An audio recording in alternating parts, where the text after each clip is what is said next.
পৃথিবীর সব দৃশ্যই সুন্দর, কিন্তু মায়ের ওই হাসি মুখের চেয়ে সুন্দর আর কিছু হতে পারে না। যার পুরো জীবনটা কেটেছে সংসারের চার দেওয়ালের মধ্যে, আর তার অনুপ্রেরণায় আর সাহায্যে ভর করে নতুন পথের দিশারি আমি।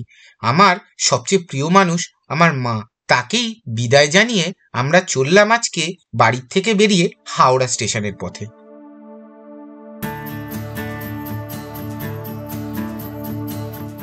আমার বাড়ির থেকে হাওড়া স্টেশন সড়ক পথে 18 কিলোমিটার।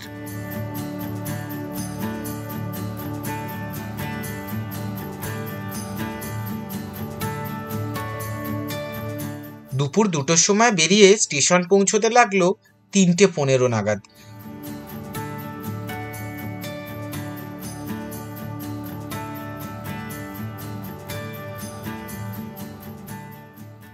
আচ্ছা, আপনারা কেউ জানেন হাওড়া স্টেশনের ওল্ড কমপ্লেক্সের এই রাস্তার ইতিহাস?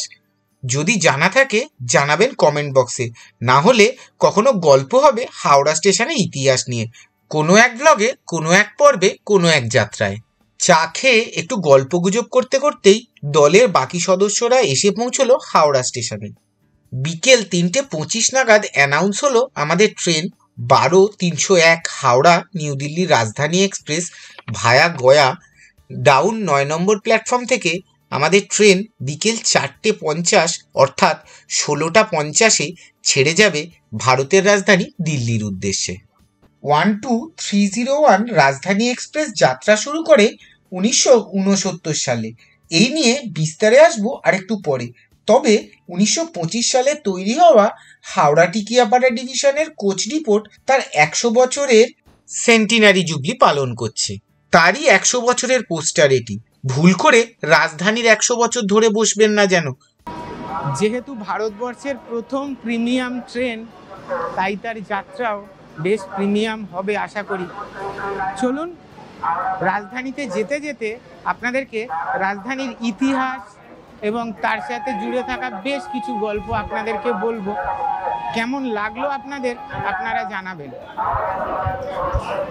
হাওড়া স্টেশন থেকে এই ট্রেনটার বেরোনোর সময় 4:50। এখন সময় হচ্ছে এক্স্যাক্টলি 4:50 এবং ট্রেনটা একদম রাইট টাইমে হাওড়া স্টেশন ছেড়ে বেরিয়ে যাচ্ছে তার জার্নির পথে।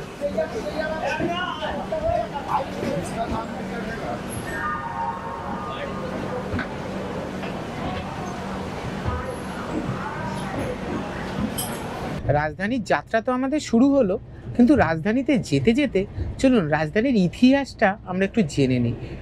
আজকের দিনে ভারতবর্ষে বন্দে ভারত সহ অনেকগুলি প্রিমিয়াম ট্রেন চলে। তবে সেই সময় যেই সময় রাজধানী প্রথম ছেড়েছিল, সেই সময় এটাই ছিল সর্বোচ্চ গতিবেগের ট্রেন এবং এই ট্রেনের প্রচুর জনপ্রিয়তা ছিল।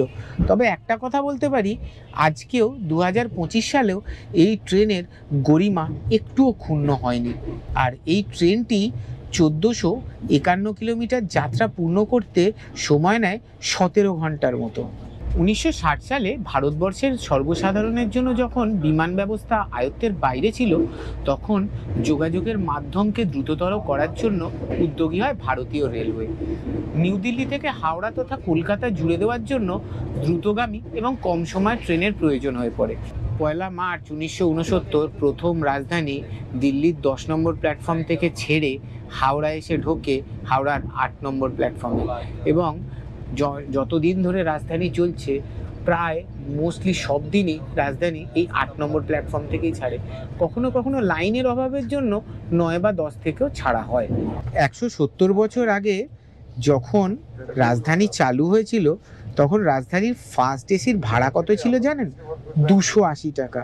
আর বর্তমানে 2025 সালে যার ভাড়া গিয়ে পৌঁছয় 5000 টাকার বেশি। এর সাথে ডায়নামিক ফেয়ার তো রয়েইছে।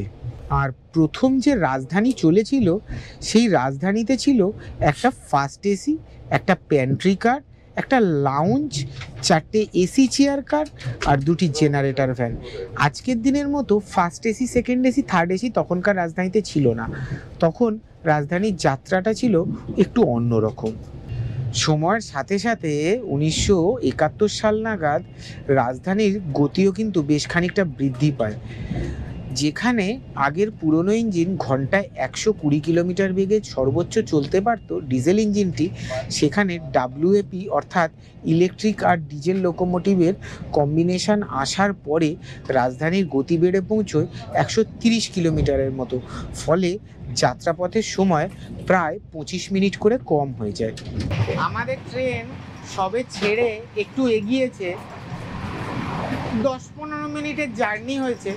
তার মধ্যেই আমাদের পেন্ট্রির দাদারা একদম রেডি হয়ে পড়েছেন আমাদের জন্য খাবারের সর্বস্ব ব্যবস্থা করতে।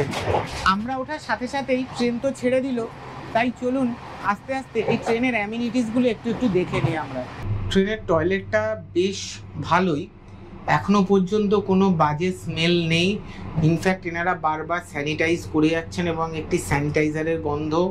এর সাথে রয়েছে একটা বিশাল বড় আয়না, একটা বেসিন, হাত পরিষ্কার করার ব্যবস্থা, এদিকে ক্লোজড জানলা, নিচে রয়েছে আমাদের টয়লেটের ইন্ডিয়ান স্টাইল এবং আরেকটি কোমোড স্টাইল। সমস্ত অ্যামিনিটিসের ব্যবস্থা রয়েছে, তাই বাথরুম নিয়ে আপনাদের কোনো অভিযোগ হবে বলে আমার মনে হয় না।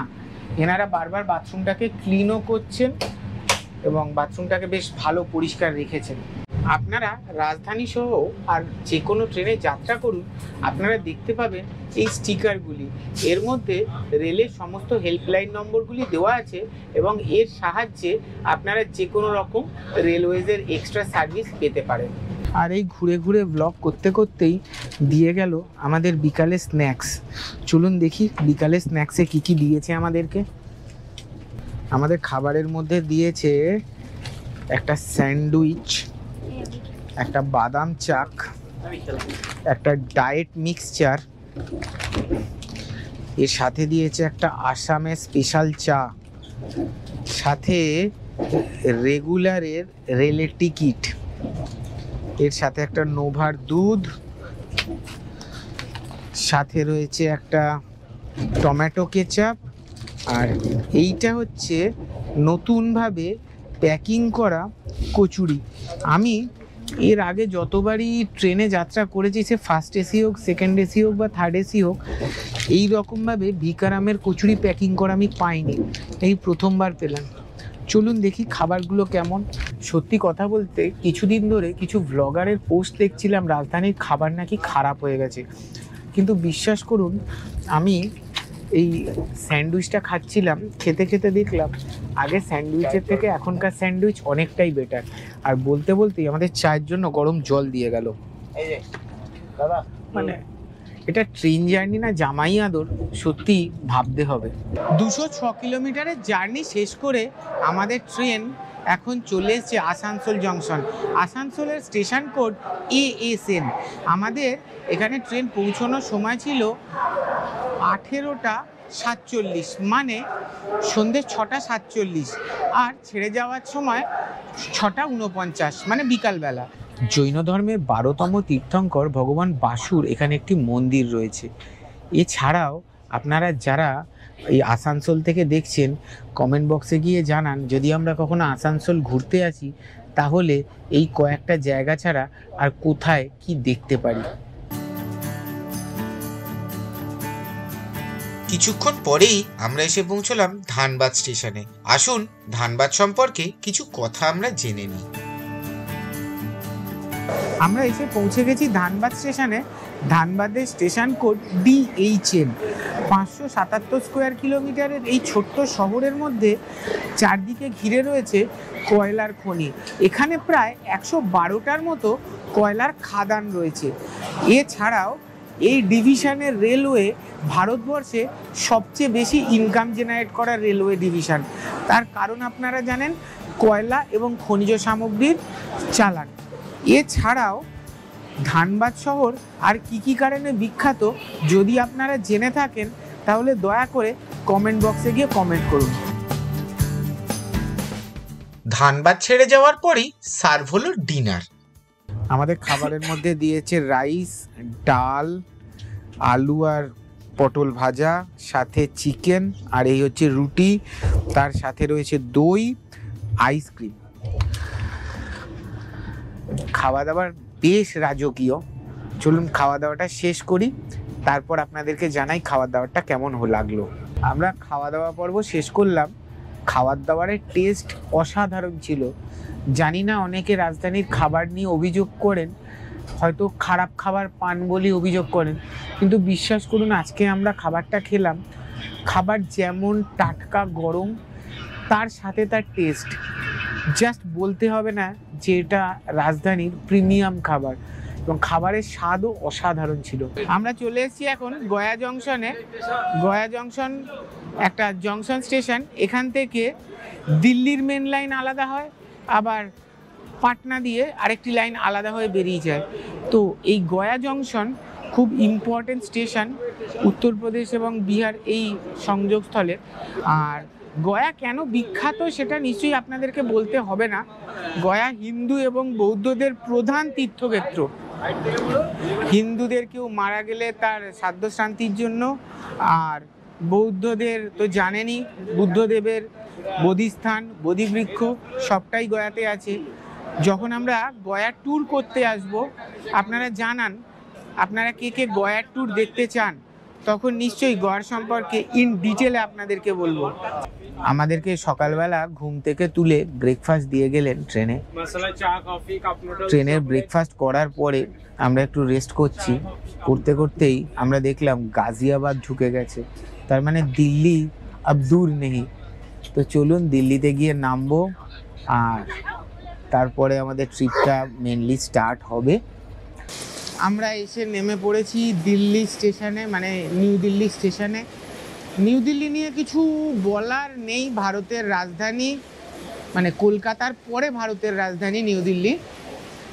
আর আমাদের মুখ ভার কেন, তার কারণ আপনাদেরকে একটু পরে জানাবো, এক্ষুনি নয়, সবেমাত্র এসে দাঁড়িয়েছি। আর এতটাই প্রচণ্ড বৃষ্টি হচ্ছে দিল্লি স্টেশনে, আমরা কিভাবে স্টেশনের বাইরে বেরোবো এখনো বুঝে উঠতে পারছি না। তো চলুন আস্তে আস্তে স্টেশনের বাইরে বেরোই, একটা হোটেলে গিয়ে পৌঁছোই, তারপরে আপনাদের সাথে কথা বলছি।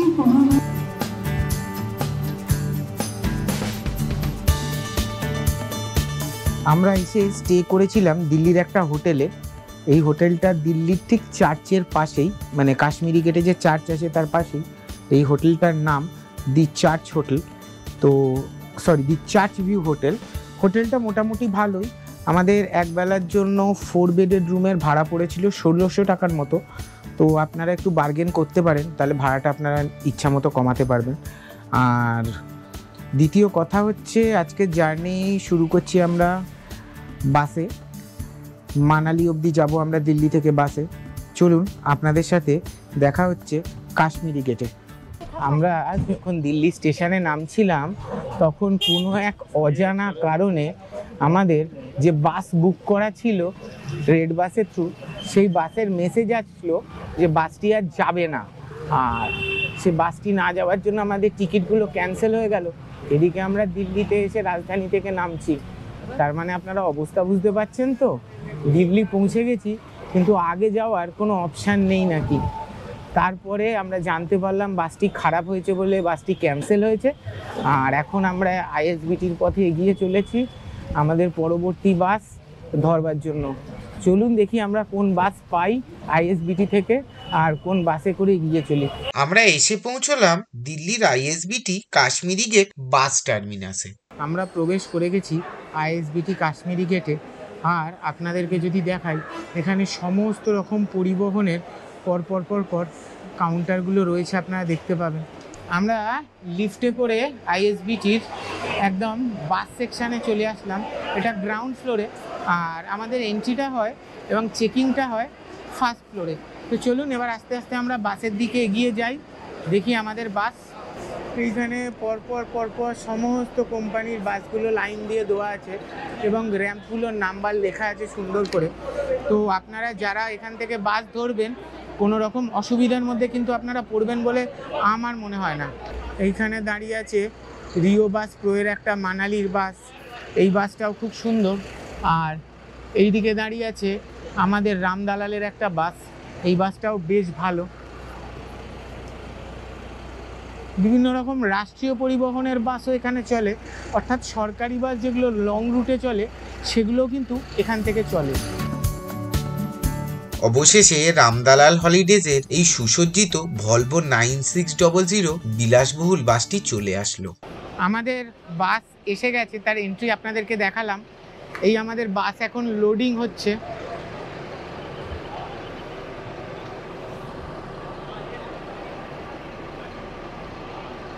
এই আমাদের জিনিসপত্র লোডিং হচ্ছে। এই হচ্ছে আমাদের বাসের সিট ভিউ, দুটো সাইডে দুটো রোতে সিট করা আছে। অবশেষে বাসের যাত্রা শুরু হলো ঠিক 9:30 নাগাদ।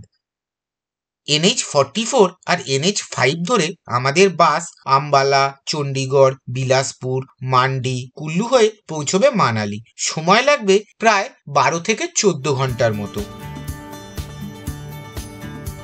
ঘন্টা তিনেক যাত্রার পর বাস পৌঁছলো 162 কিলোমিটার দূরে কুরুক্ষেত্রে। এখানেই আজকে আমাদের ডিনার হল্ট। আমরা আমাদের রেস্ট পয়েন্ট বা ডিনার পয়েন্টে চলে এসেছি।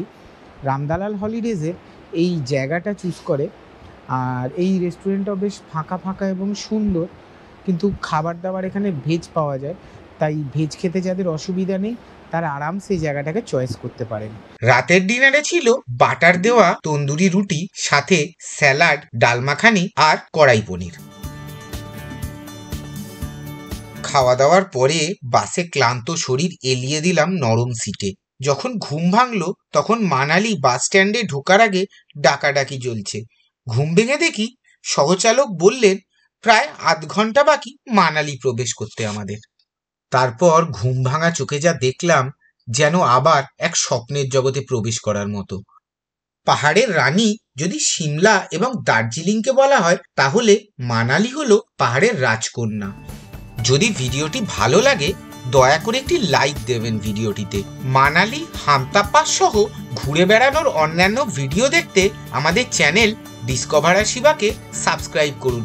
কোনো মতামত থাকলে কমেন্ট বক্সে কমেন্ট করুন। প্রত্যেকে ভালো থাকবেন, সুস্থ থাকবেন। দেখা হচ্ছে পরবর্তী ভিডিওতে।